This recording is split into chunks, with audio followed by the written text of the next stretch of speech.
I have my introduction to realism. I have it all in a Google Doc and I will be reading it all. So for the first section, what were the long-term impacts of the Civil War? Long-term effects of the Civil War was a rebuilding in the United States.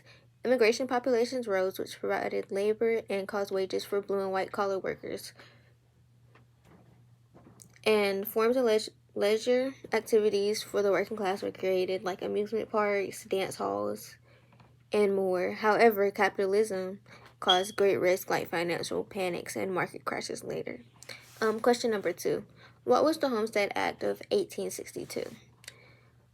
It promised free or cheap agrage, I don't know how to say that word, to every individual or family who would willingly settle into land to improve it. Number 3. What was life like for urban workers in the early 1900s? Urban workers faced brutal and dangerous conditions, which led to the rise of industrial labor movements. Number 4, how did immigration impact the industry? Immigration increased the workforce, which led to economic growth, job creation, and population increase, which led to urbanization. Number 5, who were Friends of the Indians? An organization of Eastern philanthropists that implemented an agenda to devalue natives' way of life by integrating them into white ways of life, aka like taking their race away and making like white, or like deculturalizing them. Number 6, who was Frederick Douglass and what did he say about race relations?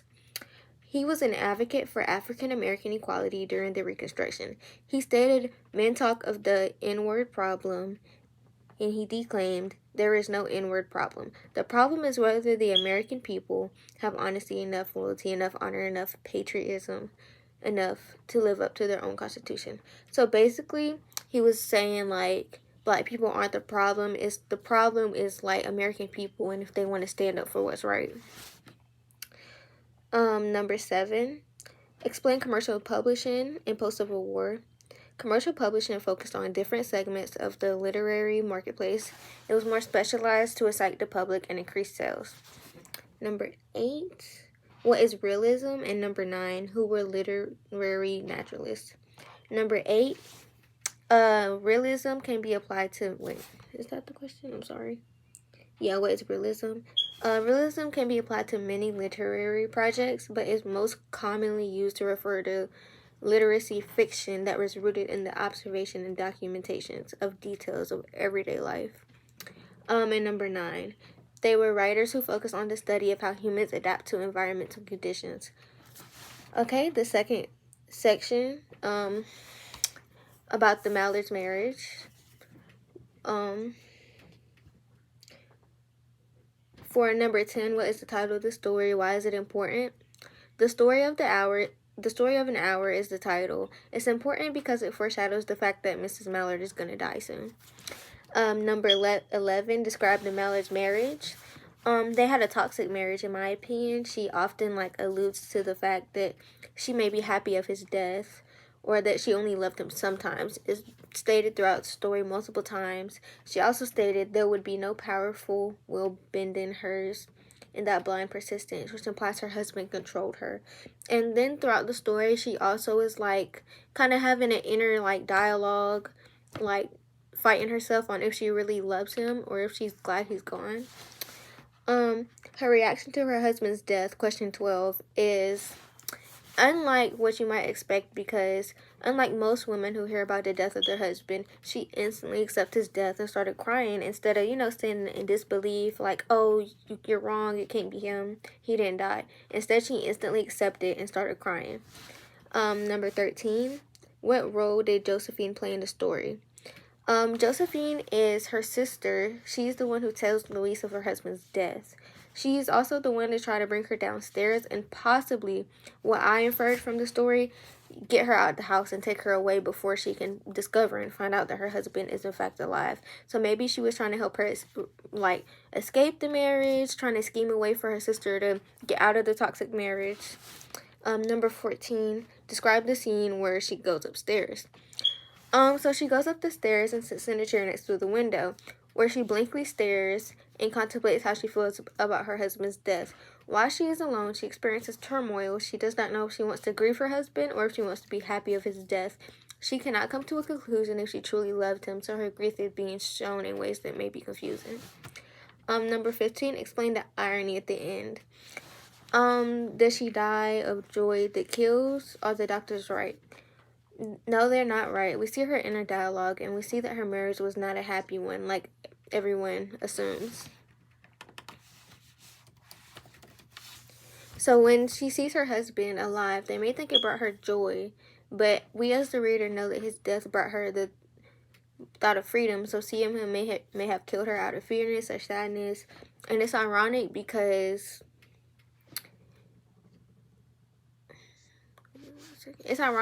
of the fact, like, she was happy by his death. So, like, her dying of happiness makes no sense because, like, she was happy that he died. And number 16, what is Kate Chopin teaching us about marriage? I feel like she's showing us the real side, that sometimes people are in an unhappy marriage but stay because they feel they may still love them from small happy moments instead of the overall picture. And people who let marriage define them often end up subconsciously wishing for freedom. Okay, we're going into the next section. The chrysanthemums study questions. Why is the title is a story about flowers or something more? Question 17. I believe it's not just about flowers. It's about how women are perceived as weak when in fact being strong. The flowers are seen as beautiful while being a lot of work to manage, just as the main character is seen as beautiful and simple while she's strong and more than just a woman. Number 18, what kind of woman is Eliza? What is her day-to-day life like? I feel like she's a strong woman who properly, like, tends to her gardens and her family and stuff. Her day-to-day life, I feel like she's just doing mainly farm work, garden work. Number 19, describe the relationship between Eliza and Henry. Is he kind to his wife? Is she kind to him? Would you say that they have a traditional type of marriage? Yes, they do have a traditional type of marriage. She stays home and she tends to the gardens and stuff. It seems like she doesn't really do anything outside of that. Henry is a kind husband and she is kind to him, but she often is put into more of a traditional role, which stifles her. She gardens and tends to the farm work while he handles business and assumes she wouldn't want to see things masculine, like the fights or just going out. Like, she's described as strong, but he refers to her as beautiful. So he's more putting her in, like, the place of a woman of that time period. Number 20, who is the tinker? Why is he on Eliza and Henry's farm? Why doesn't he have a name? He is the man traveling past who offers services such as sharpening tools or repairing pans. I feel he doesn't have a name to symbolize the idea of a man feeling women to be in a certain role in that time period. The fact he is a random no-name character but is still assuming Eliza would not be suited for his lifestyle goes to show the viewpoints on women during this time. Number 21. Does the tinker fool Eliza? I feel like, yes, he does in a way fool her. He manages to get her excited by bringing up something that interests her, the flowers, while making up a lie, like the lie about the old lady wanting them. It was clearly a lie. He brought it up so that she would be more inclined to find something for him to do, like repair the pots, which got him paid at the end. Number 22. At the end, what happens to Eliza? Why is she crying? She's crying because it dawns on her that men around her will always put her in a traditional role, despite the fact she is a strong woman. For instance, when her husband assumes she wouldn't want to go see the fight because usually only men do.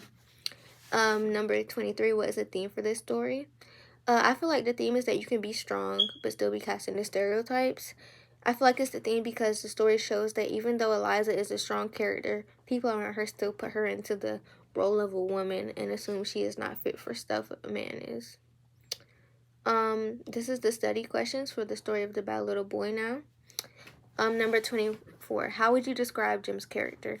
He is a boy with behavioral issues who often does bad things, but he is lucky and it doesn't affect him. Number 25. Who is the narrator? Is it Jim? No, it's in third person. The narrator is somebody who often reads books, as it's referred to a lot. That other bad boys in the books are often treated different or have different outcomes instead of Jim, who like gets away with everything. How does Jim treat his own family? Question number 26. I feel like he treats them badly. He often disobeys his mother and like goes into the pantry and takes her stuff. And he hits his sister and he stole a gun from his father. So he treats them very badly. 27. In the end, what happens to Jim? He lives a good life. He's respected. He has a wife and kids, but he ultimately ends up killing them because of his behavior issues. But he's still respected and becomes a legislator. Number 28. What is the theme for this story? The theme for this story is every action doesn't always have consequences. Throughout the story, Jim does horrible things that would usually have consequences, but instead he gets off the hook and eventually kills his family. However, he still becomes a respected legislator official. Number 29. What is satire? It's the use of humor or irony to criticize people's stupidity or vices. It's used in the story when the narrator highlights Jim's wrongdoings only to follow up with how anybody else will be punished by them, but Jim gets off the hook. This builds up to the fact he kills his whole family with the axe. It's ironic that his actions never had consequences, which led him to being even worse than killing his family, but still being respected. It's very ironic. And that's all my questions. I did find the definition for satire through the Google Doc definition engine. I didn't use like any online sources. Yeah.